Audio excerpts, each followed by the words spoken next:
We're right outside of the meeting with National Security Advisor Robert O'Brien, and I'm being joined right now by a member of the Armenian National Committee of America National Board, Levon Kirakosian, and the chairwoman of the ANCA Western Region, Nora Hovsepian.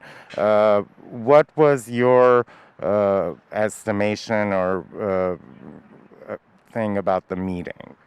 Well, it's important that we have meetings like this and we continuously push what we believe are the important issues dealing with Armenia, Artsakh, and the Turkish government's intervention there.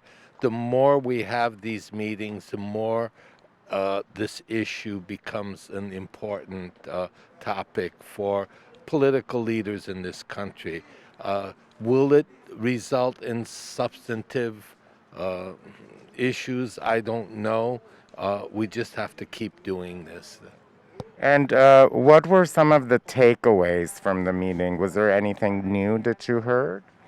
We put four very specific asks to the ambassador. Specifically, we wanted to be able to respond to the Armenian American constituency in this country as to the president's willingness to do one of four things or all four things. The first was to recognize Artsakh. His response was that that is not on the table. The second was to sanction Turkey and stop all all arms shipments to Turkey. The response to that was, we are looking at it. The third was to stop all aid to Azerbaijan and sanction Azerbaijan. The response to that was, we are looking at it.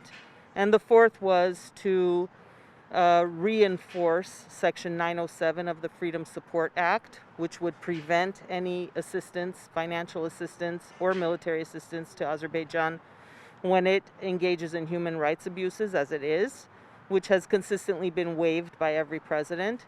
We ask that that waiver be nullified and that the provisions of Section 907 be enforced. The response to that was not on our agenda, but we will look at it. Basically, we came away with no commitments other than a commitment to look at all of these things. Meanwhile, our people are dying in Armenia and Artsakh. Our cities, towns, and villages are being attacked. Civilian areas are being attacked indiscriminately with U.S.-made weapons. And the U.S. continues to be engaged as what the ambassador referred to as an honest broker, with the need to remain neutral and not be perceived as taking sides.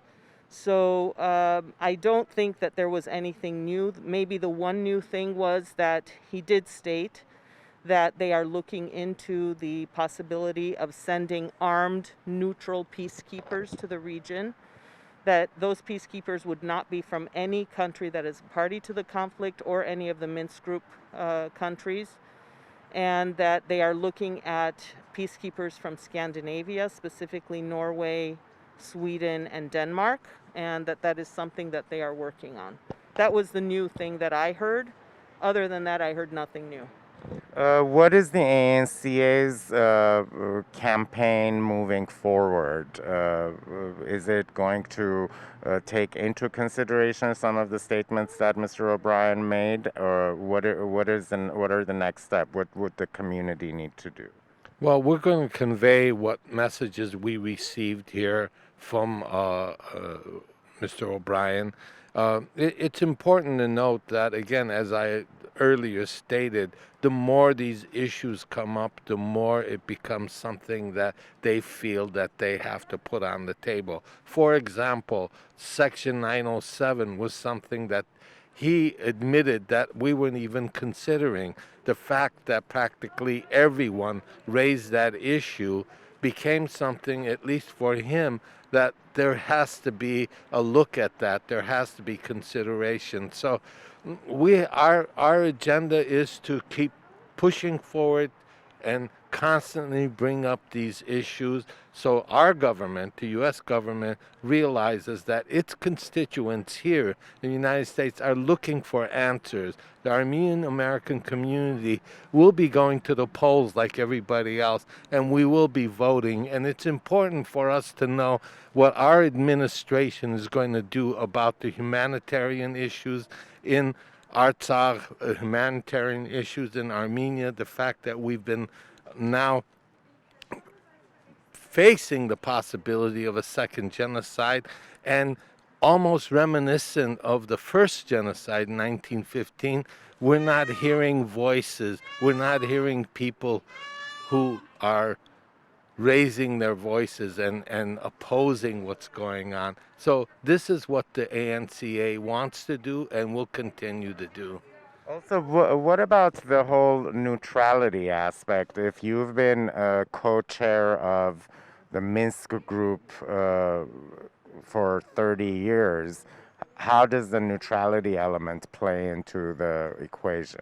That's a very good question because our message to the ambassador and through him to the administration is that the United States should not take a neutral role.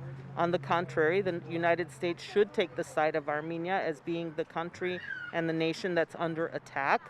He did acknowledge that Erdogan of Turkey is a man of unbridled ambitions, that it is very deeply concerning to the United States, as it is obviously for all of us, how he is trying to expand his pan-Turkic agenda by expanding the reach of Turkey throughout the region, beyond the borders of Turkey.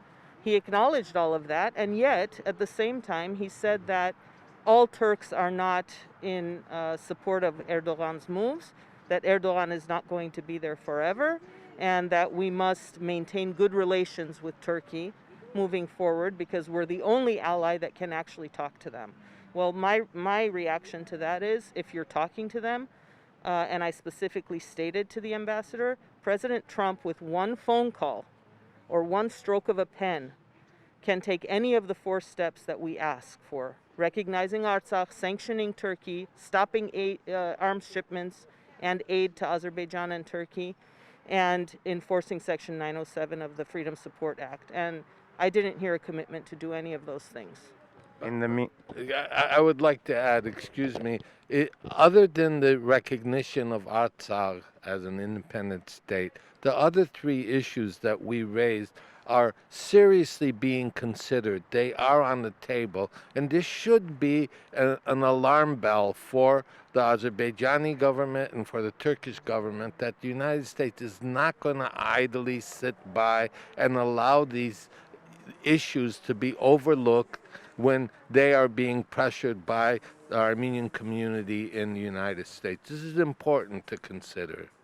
Thank you so much. In the meantime, unfortunately, our innocent brethren are dying on the front line. Let's hope this has a positive impact. Thank you. Thank you. Thank you.